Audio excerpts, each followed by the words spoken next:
Hello everyone, I am Tasni. Welcome to Tasni's Way.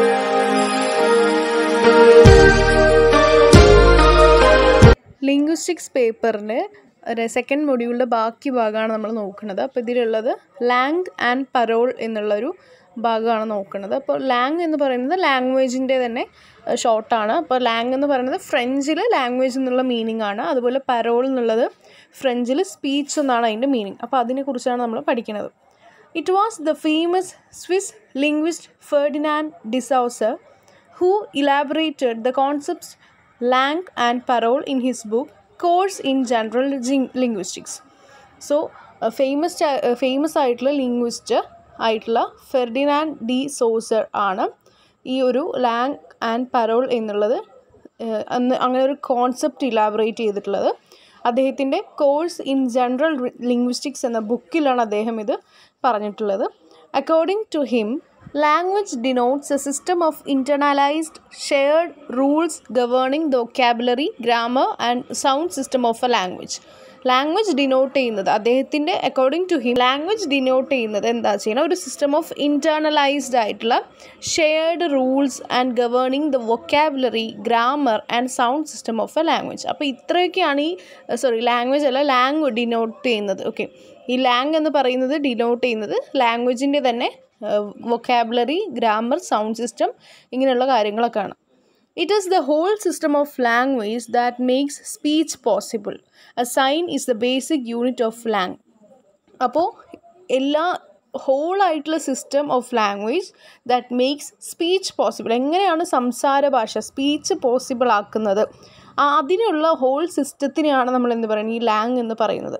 A sign is the basic unit of langue. ലാങ്ങിൻ്റെ ഏറ്റവും basic ആയിട്ടുള്ള unit എന്ന് പറയുന്നത് എന്താണ്, സൈനാണ്. Then parole refers to the actual oral or written communication by a member or members of a particular speech community.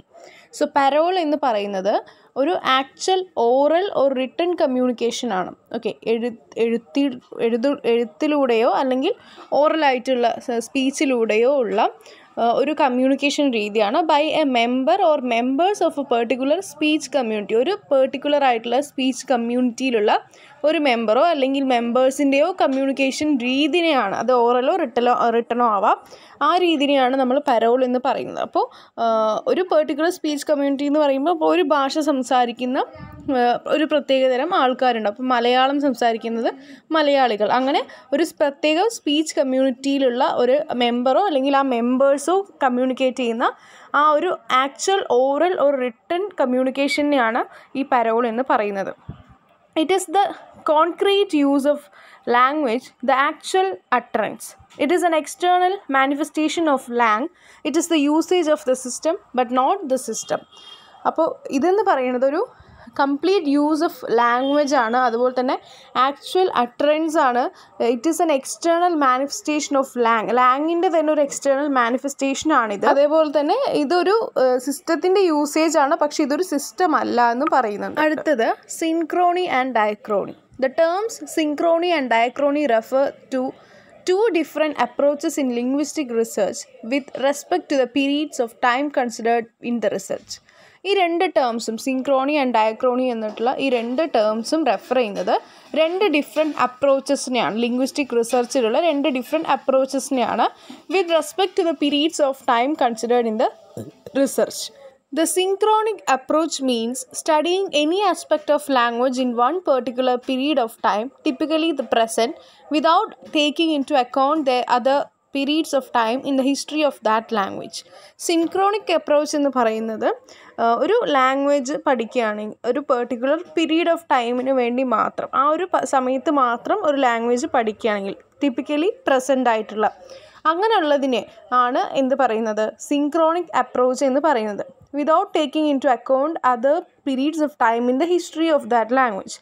Four example, studying the syntax of English language without looking into how the current syntax pattern evolved through different periods in the history of English. So example പറയുകയാണെങ്കിൽ നമ്മൾ English ലാംഗ്വേജിൻ്റെ syntax പഠിക്കുകയാണ് without looking into how the current syntax pattern evolve through different periods in the history of English.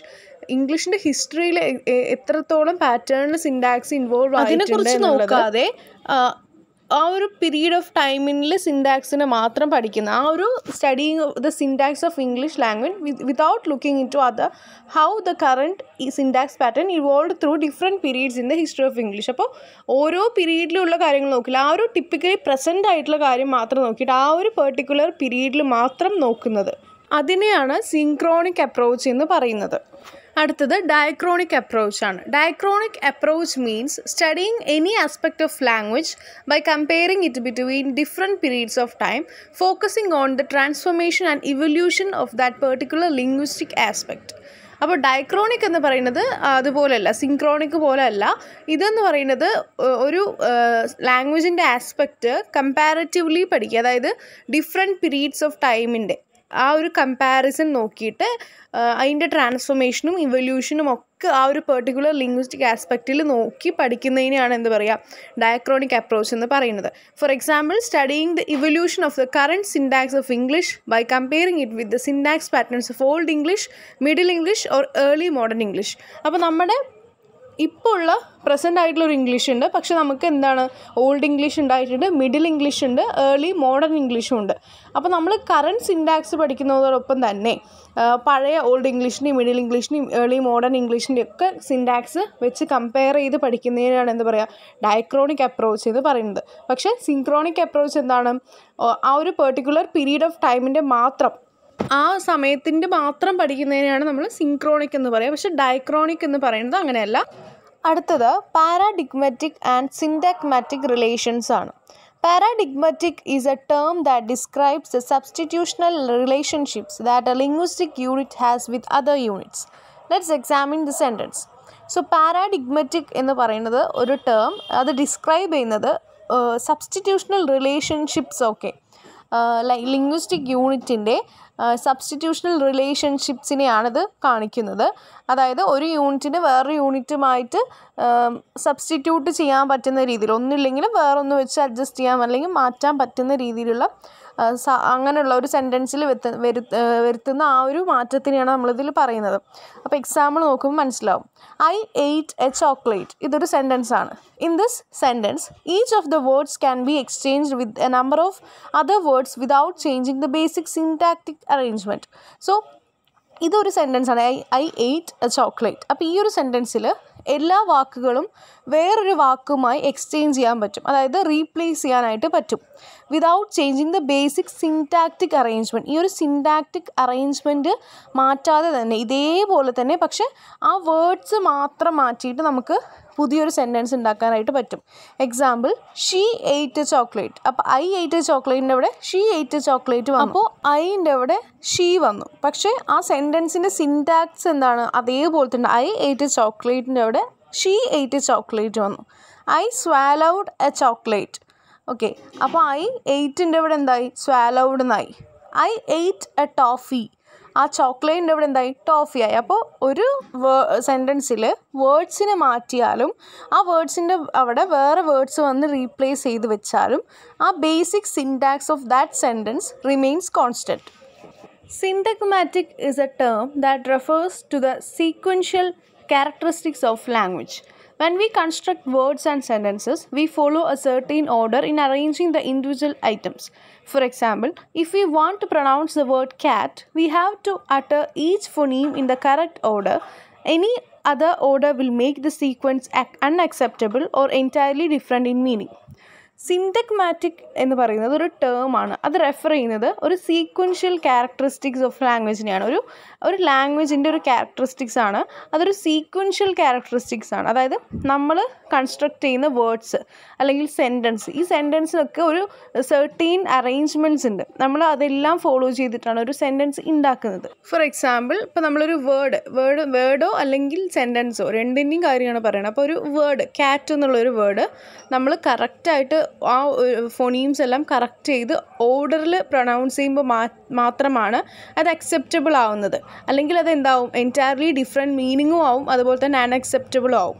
So ഇങ്ങനെയുള്ളതിനെയാണ് സിൻറ്റാഗ്മാറ്റിക് എന്ന് പറയുന്നത്. Paradigmatic and syntagmatic relations together constitute the identity of an item within the linguistic system as a whole. In other words, every linguistic item, phoneme, morpheme, word, etc. can be identified by two factors. where it is able to occur sequentially with other units, referring to the set of terms with which it can be interchanged. So പാരഡിഗ്മറ്റിക്കും അതുപോലെ തന്നെ syntagmatic റിലേഷൻസും അത് ഒന്നിച്ച് വരികയാണെങ്കിൽ അതിനെ എന്താണ് ഇതെന്ന് identify ചെയ്യാനായിട്ട് പറ്റും within the linguistic system as a whole. ആ ലിംഗ്വിസ്റ്റിക് സിസ്റ്റമിൽ തന്നെ അത് എന്താണ് കോൺസ്റ്റിറ്റ്യൂട്ട് ചെയ്യുന്നത് എന്നുള്ളത് ഐഡൻറ്റിഫൈ ചെയ്യാനായിട്ട് പറ്റും.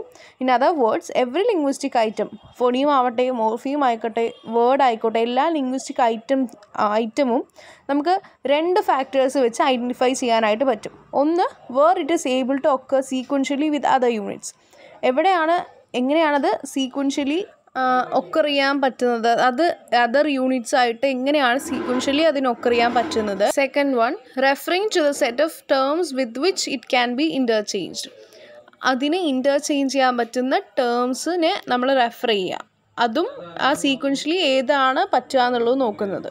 അടുത്തത് signifier and signified. According to Ferdinand de Saussure, a sign, which is the smallest unit of meaning, is made up of a pair of signified and signifier. The signifier stands for any material thing that signifies. So signifier signified എന്താണെന്ന് നോക്കുക. അപ്പോൾ Ferdinand de സോസറിൻ്റെ according to him, which is the sign. Okay, sign എന്ന് പറയുന്നതാണ് ഏറ്റവും smallest ആയിട്ടുള്ള unit of meaning എന്ന് പറയുന്നത്. അപ്പോൾ ആ ഒരു സൈൻ എന്ന് പറയുന്നത് made up of pair of signified and signifier. സിഗ്നിഫൈഡും സിഗ്നിഫയറിൻ്റെയും ഒരു പെയർ ആയിട്ടാണ്, അതിൻ്റെ ഒരു ഇതായിട്ടാണ് ഈ സൈന് നിർമ്മിച്ചിട്ടുള്ളത്. And signifier stands for any material thing that signifies. എന്താണോ സിഗ്നിഫൈ ചെയ്യുന്നത് അതാണ് എന്ത് സിഗ്നിഫയർ എന്ന് പറയുന്നത്. It can be a spoken word, words on a page, an image, a gesture, a facial expression and so on. So signifier എന്ന് പറയുന്നത് anything that signifies, അതാണ് signifier എന്ന് പറഞ്ഞു അല്ലേ. അപ്പോൾ എന്ത് സാധനം സിഗ്നിഫൈ ചെയ്യുന്ന എന്താണ് സിഗ്നിഫയർ ആണ്. അപ്പോൾ അതൊരു സ്പോക്കൺ വേർഡ് ആവാം, പേജസിലുള്ള വേർഡ്സ് ആവാം, ഇമേജ് ആവാം, ജസ്റ്റർ ആവാം, ഫേഷ്യൽ എക്സ്പ്രഷൻ ആവാം, ഇതെല്ലാം എന്താണ് സിഗ്നിഫയർ ആണ്. Signifier alone doesn't carry any meaning. It is the interpretation of signifier that the meaning is created. So signifier-ന് ഒറ്റയ്ക്ക് ഒരു മീനിങ്ങും ക്യാരി ചെയ്യാനായിട്ട് പറ്റില്ല. പക്ഷേ the interpretation of signifier that the meaning is created. പക്ഷേ ഒരു സിഗ്നിഫയർ ആവശ്യമാണ്, എങ്കിൽ മാത്രമേ ആ ഒരു സിഗ്നിഫയറിന് മാത്രമേ ഇതിനെ ഇൻറ്റർപ്രറ്റ് ചെയ്യാൻ പറ്റുള്ളൂ, അതിൻ്റെ മീനിങ് എന്താണെന്നുള്ളത് മനസ്സിലാക്കാനായിട്ട് പറ്റുള്ളൂ. Signified is the concept, the meaning, the thing indicated by the signifier. It need not to be a real object, but is some referent to which the signifier refers. The signifier is more stable, whereas signified varies according to the perceivers and context. So signified എന്ന് പറയുന്നത് ഒരു കോൺസെപ്റ്റാണ്, അതൊരു meaning ആണ്, meaning convey ചെയ്യുന്ന ഒന്ന്, അല്ലെങ്കിൽ ആ ഒരു concept the thing indicated by the signifier. Signifier indicate ചെയ്തിട്ടുള്ള തിങ് ആണ് എന്ത് സിഗ്നിഫൈഡ് എന്ന് പറയുന്നത്. It need to not to be real object, ഒരു റിയൽ ഒബ്ജക്റ്റ് തന്നെ ആവണമെന്നില്ല, but is some reference to which the signifier refer. So ഈ signifier refer ചെയ്യുന്ന എന്തുവാവാം, അതൊരു ഒബ്ജക്റ്റ്, റിയൽ ഒബ്ജക്റ്റ് തന്നെ ആവണമെന്നില്ല. The signifier is more stable, whereas signified varies according to the perceivers and context. Signifier എന്ന് പറയുന്നത് സ്റ്റേബിൾ ആയിട്ടുള്ള ഒന്ന് തന്നെയാണ്, പക്ഷേ സിഗ്നിഫൈഡ് എന്ന് പറയുന്നത് വേരി ചെയ്യാം അക്കോർഡിംഗ് ടു കോണ്ടെക്സ്റ്റ്. അടുത്തത് കോമ്പിറ്റൻസ് ആണ്. കോമ്പിറ്റൻസും പെർഫോമൻസും. കോമ്പിറ്റൻസ് എന്ന് പറയുന്നത് ഐ ലാംഗ്വേജും പെർഫോമൻസ് ഇ ലാംഗ്വേജും. Noam Chomsky introduced the concepts of competence, I language and performance, E language, to refer to internal and external languages possessed by each individual speaker. So I language എന്ന് പറയുന്നത് internal languageും E language എന്ന് പറയുന്നത് external languageും. അതിനെയാണ് കോമ്പിറ്റൻസും പെർഫോമൻസും എന്ന് പറയുന്നത്. I language denotes a mental or psychological part of a language which means what a speaker knows. So I language എന്ന് പറയുന്നത്, അതായത് ഇൻറ്റേർണൽ ലാംഗ്വേജ് എന്ന് പറയുന്നത് ഡിനോട്ട് ചെയ്യുന്നത് mental or psychological part of a language ആണ്. Okay, mental or psychological part of a ലാംഗ്വേജിനെയാണ് I language denote ചെയ്യുന്നത്. Which means what a speaker knows, ആ സംസാരിക്കുന്ന വ്യക്തിക്ക് എന്തറിയാം, അതാണ് ഐ ലാംഗ്വേജ് എന്ന് പറയുന്നത്. It refers to the linguistic knowledge possessed by a speaker or the language competence of the speaker. അപ്പോൾ ഐ ലാംഗ്വേജ് എന്ന് പറയുന്നത് ആ ഒരു സംസാരിക്കുന്ന വ്യക്തി സ്പീക്കർ എത്രത്തോളം ആ ലാംഗ്വേജിനെ അല്ലെങ്കിൽ അതിൻ്റെ നോളജ് ഉണ്ട് എന്നുള്ളതാണ് അതിനെ നോക്കുന്നത്. In other words, it is a native speaker's knowledge of his language, his mastery of the system of rules. So നേറ്റീവ് സ്പീക്കറിൻ്റെ ആ ലാംഗ്വേജിനോടുള്ള നോളജ് എത്രയുണ്ട്, അതാണ് ഐ ലാംഗ്വേജിലുള്ളത്. E language stands for the observable language output, sentences, songs, text, etc. It indicates the performance or the external manifestation of a person's linguistic competence. So, ഈ language എന്ന് പറയുന്നത് അതൊരു ഒബ്സർവബിൾ ലാംഗ്വേജ് ആണ്. ഔട്ട്പുട്ടാണ് അത് കാണിക്കുക. അതായത് സെൻറ്റൻസ്, സോങ്സ്, ടെക്സ്റ്റ്, ഇതെല്ലാം എന്താണ്? It indicates the performance or the external manifestation of a person's linguistic competence. അപ്പോൾ ഒരാളുടെ എക്സ്റ്റേണൽ പെർഫോമൻസ് അല്ലെങ്കിൽ അവരുടെ മാനിഫെസ്റ്റേഷൻസ് ആണ് അത് എന്ത് ചെയ്യുന്നത്, ഇൻഡിക്കേറ്റ് ചെയ്യുന്നത്. അപ്പോൾ നമ്മുടെ സെൻറ്റൻസുകളിലൂടെ, ടെക്സ്റ്റുകളിലൂടെയും സോങ്സിലൂടെയും ഒക്കെ നമ്മൾക്ക് ഔട്ട്പുട്ടായിട്ട് പോകുന്ന സംഭവങ്ങൾ, അതിനെയാണ് നമ്മൾ എന്ത് പറയുന്നത്, ഈ ലാംഗ്വേജ് എന്ന് പറയുന്നത്. It is the production of actual sentences in real life situations. ഇതെന്ന് പറയുന്നത് നമ്മുടെ റിയൽ ലൈഫ് സിറ്റുവേഷൻസിൽ നമ്മൾ പ്രൊഡ്യൂസ് ചെയ്യുന്ന പ്രൊഡക്ഷൻ ഓഫ് ആക്ച്വൽ സെൻറ്റൻസസ് ആണ്. In short, a speaker's knowledge of the structure of language is his linguistic competence or I language, and the way in which he uses it is the linguistic performance of or E language. Okay, അപ്പോൾ ചുരുക്കി പറയുകയാണെങ്കിൽ ഒരു സ്പീക്കറിൻ്റെ ലാംഗ്വേജിനോടുള്ള ആ ഒരു നോളജിൻ്റെ structure, എത്രത്തോളം ആ ലാംഗ്വേജിനെ കുറിച്ച് അറിയാം, അതിൻ്റെ സ്ട്രക്ചർ അറിയാം, അതാണ് ഐ ലാംഗ്വേജ് എന്ന് പറയുന്നത് ലിംഗ്വിസ്റ്റിക് കോമ്പിറ്റൻസിൽ. And the way in which he uses it in linguistic performance. പക്ഷെ സംസാരിക്കുന്ന രീതിയിൽ അദ്ദേഹം എങ്ങനെയൊക്കെയാണ് അത് എക്സ്പ്രസ് ചെയ്യുന്നത്, അത് ഔട്ട്പുട്ടിലേക്ക് വരുമ്പോൾ എത്രത്തോളമാണ് അദ്ദേഹം അത് യൂസ് ചെയ്യുന്നത്, ആ ഒരു പെർഫോമൻസ് എങ്ങനെയാണ് അത് പെർഫോം ചെയ്യുന്നത്, അല്ലെങ്കിൽ സംസാരിക്കുമ്പോൾ എങ്ങനെയാണ് അദ്ദേഹം അത് എക്സ്പ്രസ് ചെയ്യുന്നത്, അല്ലെങ്കിൽ കൺവേ ചെയ്യുന്നത്, അല്ലെങ്കിൽ പെർഫോം ചെയ്യുന്നത്, അതിനെയാണ് ഈ ലാംഗ്വേജ് എന്ന് പറയുന്നത്. According to Chomsky, every member of a language community has an I language. എല്ലാ ലാംഗ്വേജ് കമ്മ്യൂണിറ്റിയിലുള്ള എല്ലാ മെമ്പേഴ്സിനും എന്തുണ്ട്, ഐ ലാംഗ്വേജ് ഉണ്ട്, according to Chomsky. Similarly, every individual can produce a potentially infinite E language. അതുകൊണ്ട് തന്നെ അതേപോലെ തന്നെ സിമിലർലി നോക്കുകയാണെങ്കിൽ ഓരോ ഇൻഡിവിജ്വൽസിനും എന്ത് ചെയ്യാൻ പറ്റും, പൊട്ടൻഷ്യലി ഇൻഫിനിറ്റ് ആയിട്ടുള്ള ഈ ലാംഗ്വേജസ് പ്രൊഡ്യൂസ് ചെയ്യാനായിട്ടും പറ്റുന്നുണ്ട്. E language has no individual existence, it depends in I language. അതിന് ഈ ലാംഗ്വേജിന് ഇൻഡിവിജ്വൽ ആയിട്ടുള്ള എക്സിസ്റ്റൻസ് ഒന്നുമില്ല, but it also depends in I language. I ലാംഗ്വേജിന് ഡിപ്പെൻഡ് ചെയ്തിട്ട് തന്നെയാണ് ഈ ലാംഗ്വേജും കിടക്കുന്നത്. അപ്പോൾ അടുത്തത് ബൈനറിറ്റിയാണ്. അപ്പോൾ ഈ ഒരു മൊഡ്യൂൾ എന്ന് പറയുന്നത് വളരെ ലെങ്ത് ആയിട്ടുള്ള കുറേ ഉണ്ട് ഇതിൽ മൊഡ്യൂൾസിൽ പഠിക്കാനായിട്ട്. അപ്പോൾ അതാണ് 2 വീഡിയോസൊക്കെ ആയിട്ട് ചെയ്യുന്നത്. എന്നിട്ടും വീഡിയോൻ്റെ ലെങ്ത്തൊക്കെ നോക്കിയാൽ അറിയാമല്ലോ. അപ്പോൾ അത്രയും ഉണ്ട്. സ്കിപ്പ് ചെയ്യാണ്ട് 2x സ്പീഡിലൊക്കെ ഇട്ടിട്ട് അങ്ങനെ കേട്ട് പോയാൽ മതി. നന്നായിട്ട് മനസ്സിലാക്കി പഠിക്കുക, ഒന്നും സ്കിപ്പ് ചെയ്യരുത്, എല്ലാം ഇമ്പോർട്ടൻ്റ് ആണ്. So next one, binarity. Binarity is a hypothesis about the way in which language is structured. It states that contrasts are all built on two-way oppositions. It implies that in language there will always be a motivation for choosing one of the options over the others for providing a binary structure. So binarity എന്ന് പറയുന്നത് ഒരു hypothesis ആണ് about the way in which language is structured. Language structure ആക്കി വെച്ചിട്ടുള്ളതിനെ കുറിച്ചിട്ടുള്ളൊരു hypothesis ആണ് ബൈനറിറ്റി എന്ന് പറയുന്നത്. അത് പറയുന്നത് എന്താ വെച്ച് കഴിഞ്ഞാൽ, it's that contrast or all build on 2-way oppositions. അത് കോൺട്രാസ്റ്റ് ചെയ്തിട്ടുള്ളത് ബിൽഡ് ഓൺ 2-way oppositions ആണ്. Okay, it implies that in language there will always be A motivation four choosing one of the options over the others for providing A binary structure. So 2 option വരികയാണെങ്കിൽ അതിൽ ഒരെണ്ണം നമ്മൾ choose ചെയ്യാനുള്ള ഒരു motivation വരികയാണെങ്കിൽ അതിനെ നമ്മൾ അതൊരു ബൈനറി സ്ട്രക്ചർ പ്രൊവൈഡ് ചെയ്തുകൊണ്ടാണ് നമ്മൾ ചെയ്യുന്നത്. അതിനെയാണ് ഇതിൽ ആ ലാംഗ്വേജിൽ അങ്ങനെ വരുന്നതിനെയാണ് ബൈനറിറ്റി എന്ന് പറയുന്നത്.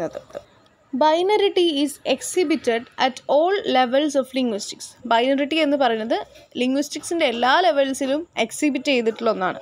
For example, on phonetic or phonological level, there is the opposition of voiced and voiceless sounds. ഇപ്പോൾ ഫോണറ്റിക്സിലോ അല്ലെങ്കിൽ ഫോണോളജിക്കൽ ലെവലിലോ തന്നെ വോയിസ്ഡ് സൗണ്ട്സ് ഉണ്ട്, വോയിസ്ലെസ് സൗണ്ട്സ് ഉണ്ട്, അല്ലേ, നമ്മൾ പഠിച്ചിട്ടുണ്ട്. അതുപോലെ തന്നെ ലെക്സിക്കൽ ലെവലിൽ there are antonyms On morphological level, there is the opposition of root and affix morphemes. At grammatical level, there is an opposition of grammatical meanings and forms. അപ്പോൾ എല്ലാത്തിനും ഒരു ഒപ്പോസിഷൻ, അതായത് രണ്ട് തരത്തിലുള്ള ഒന്ന് വരുന്നുണ്ട് എന്നാണ് പറയുന്നത്. അതിനെയാണ് ബൈ. ഓക്കെ, ബൈ എന്ന് പറയുമ്പോൾ തന്നെ രണ്ട്. അപ്പോൾ ബൈനാരിറ്റി വരുന്ന ഈ ലാംഗ്വേജിൽ ഫോണീംസിനാണെങ്കിലും ഫോണോളജിക്കലി ആണെങ്കിലും ഗ്രാമറ്റിക്കലി ആണെങ്കിലും എല്ലാത്തിനും, മോർഫോളജിക്കലി ആണെങ്കിലും ലെക്സിക്കലി ആണെങ്കിലും എല്ലാത്തിനും എന്തുണ്ട്, ഓപ്പോസിഷൻ വരുന്നുണ്ട്, അല്ലെങ്കിൽ രണ്ട് വേ വരുന്നുണ്ട്. അതിനെയാണ് ബൈനാരിറ്റി എന്ന് പറയുന്നത്. അടുത്തത് ആംബിഗിറ്റി ആണ്. ഇതാണ് അവസാനത്തെ ടോപ്പിക്. ഇത് കഴിഞ്ഞ് ഈ മൊഡ്യൂൾ ഫിനിഷായി. Ambiguity is a quality of language that makes speech or written text open to multiple interpretation. It brings doubt, uncertainty, the complexity into a discourse. It may be also made use of deliberately for the sake of humor.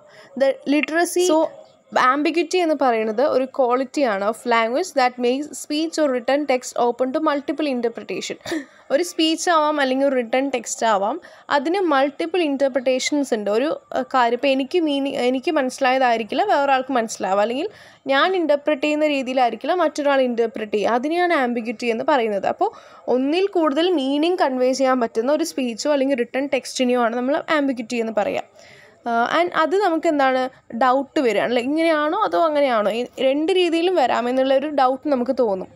Okay, it may also be made use of deliberately for the sake of humour. ഒരു ഹ്യൂമറിൻ്റെ പുറത്തായിരിക്കാം may be ചെയ്തിട്ടുണ്ടാവുക. Okay, ഒരു രസത്തിന് വേണ്ടി തമാശയ്ക്ക് അങ്ങനെ ചെയ്യുന്നതും ഉണ്ട്. The literary devices such as pun and irony depends on ambiguity for effectiveness. The term originated from the Latin word ambiguitatem, that means wandering about. അപ്പോൾ ഈ ആംബിഗ്വിറ്റി എന്നുള്ള വേർഡ് വരുന്നത് ലാറ്റിൻ വേർഡ് നിന്നാണ്. ആംബിഗ്വിറ്റേറ്റം എന്നുള്ള ഒരു ലാറ്റിൻ വേർഡാണ്. അതിൻ്റെ മീനിങ് വാൻഡറിങ് അബൌട്ട് എന്നാണ്. The term ambiguity came into the attention of linguists after the publication of 7 types of ambiguity by William Emerson. William എംസന്റെ 7 types of ambiguity എന്നുള്ളൊരു ബുക്ക് പബ്ലിഷ് ചെയ്തതിന് ശേഷമാണ് ആംബിഗ്വിറ്റി എന്ന ഇത്രയും ഫേമസ് ആയിട്ട് വരുന്നത്. There are mainly 3 types of ambiguities. ആംബിഗ്വിറ്റീസിൽ തന്നെ 3 types ഉണ്ട്. ഒന്നാമത്തത് lexical ambiguity. It indicates the presence of 2 or more possible meanings within a single word. The fisherman went to the bank. So lexical ambiguity എന്ന് പറയുന്നത് ഒരു വേർഡിൽ 2 meanings convey ചെയ്യുക, അല്ലെങ്കിൽ 2-ലധികം meanings convey ചെയ്യുന്ന രീതിയിൽ നമുക്ക് തോന്നുക. The fisherman went to the bank. അപ്പോൾ ഇവിടെ ബാങ്ക് എന്നുള്ളതാണ് നമുക്ക് കൺഫ്യൂഷൻ വരുന്നത്, അല്ലേ? ബാങ്കിലേക്ക് ഫിഷർമാൻ പോയി. അപ്പോൾ ഏത് ബാങ്കാണ്? നമ്മൾ ഫിനാൻഷ്യലി ഉള്ള ബാങ്കാണോ അതോ ഫിഷർമാൻ പോയി എന്ന് പറയുമ്പോൾ കടൽ തീരം, അല്ലേ, സീ ബാങ്ക് ആണോ? അപ്പോൾ നമുക്ക് കൺഫ്യൂഷനായി ഏത് ബാങ്കിലേക്കാണ് ഫിഷർമാൻ പോയത് എന്നുള്ളതിൽ വ്യക്തതയില്ല. ഇതിനാണ് ലെക്സിക്കൽ ആംബിഗ്വിറ്റി എന്ന് പറയുന്നത്.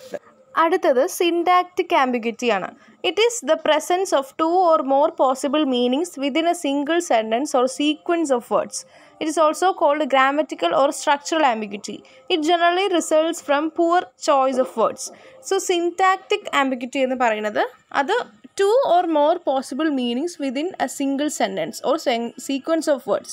ഒരു സെൻറ്റൻസിലോ അല്ലെങ്കിൽ ഒരു സീക്വൻസ് ഓഫ് വേർഡ്സിലോ 2 അതിലധികം കൂടുതലോ പോസിബിൾ ആവാവുന്ന മീനിങ്സ് വരുന്ന ഒരു ഇതിനെയാണ് നമ്മൾ സിൻടാക്റ്റിക് ആംബിഗ്വിറ്റി എന്ന് പറയുന്നത്. അതിനെ ഗ്രാമറ്റിക്കൽ ഓർ സ്ട്രക്ചറൽ ആംബിഗ്വിറ്റി എന്നും പറയുന്നുണ്ട്. അടുത്തത് semantic ambiguity. Semantic ambiguity results from the presence of more than one way of interpretation for a given piece of discourse which has no obvious structural ambiguity. Example, Harry and Elizabeth are married. It is not clear whether they are married to each other or to other persons. So semantic ambiguity എന്ന് പറയുന്നത് അത് represent ചെയ്യുന്ന അല്ലെങ്കിൽ അത് result ചെയ്യുന്നത് presence of more than one way of interpretation, ഒന്നിൽ കൂടുതൽ അധികം ഇൻ്റർപ്രറ്റ് ചെയ്യാവുന്ന രീതിയിൽ ഒരു സെൻറ്റൻസ് കാണുക എന്നുള്ളതാണ്. അപ്പോൾ ഇവിടെ എക്സാമ്പിൾ വന്നിട്ട് Harry and Elizabeth are married, ഇതാണ് sentence. But it's not clear whether they are married to each other or to other persons. Okay, അപ്പോൾ എലിസബത്തും ഹാരിയും മാരീഡ് ആണ് എന്നുള്ളതാണ് സെൻറ്റൻസ്. അവർ രണ്ടുപേരും തന്നെയാണോ മാരീഡ് ആയിരിക്കുന്നത്, അല്ലെങ്കിൽ അവർ വേറെ ആൾക്കാരെയാണോ മാരീഡ് ചെയ്തിട്ടുള്ളത് എന്നുള്ളതിൽ കൺഫർമേഷൻ ഇല്ല. അപ്പോൾ ഇത് ഇൻ്റർപ്രറ്റ് ചെയ്യുന്നത് 2 രീതിയിൽ ഇൻ്റർപ്രറ്റ് ചെയ്യാം, അല്ലേ? എലിസബത്തും മാരീഡ് ആണ്, ഹാരിയും മാരീഡ് ആണെന്നാവാം, അല്ലെങ്കിൽ എലിസബത്തും ഹാരിയും തമ്മിൽ മാരീഡ് ചെയ്തു എന്നും ആവാം. അപ്പോൾ ഇങ്ങനെയുള്ള രീതിയിനെയാണ് നമ്മൾ സെമാൻറ്റിക് ആംബിഗ്വിറ്റി എന്ന് പറയുന്നത്. ഇത് നമുക്ക് കൺഫ്യൂഷൻ ഉണ്ടാക്കും. 2 രീതിയിൽ നമുക്ക് ഇൻ്റർപ്രറ്റ് ചെയ്യാനായിട്ട് പറ്റും, അല്ലേ? ഒരാൾക്ക് അങ്ങനെയും വിചാരിക്കാം, മറ്റൊരാൾക്ക് ഇങ്ങനെയും വിചാരിക്കാം. അപ്പോൾ ഇത്രയേ ഉള്ളൂ, നമ്മുടെ ഈ മൊഡ്യൂൾ ഫിനിഷായി.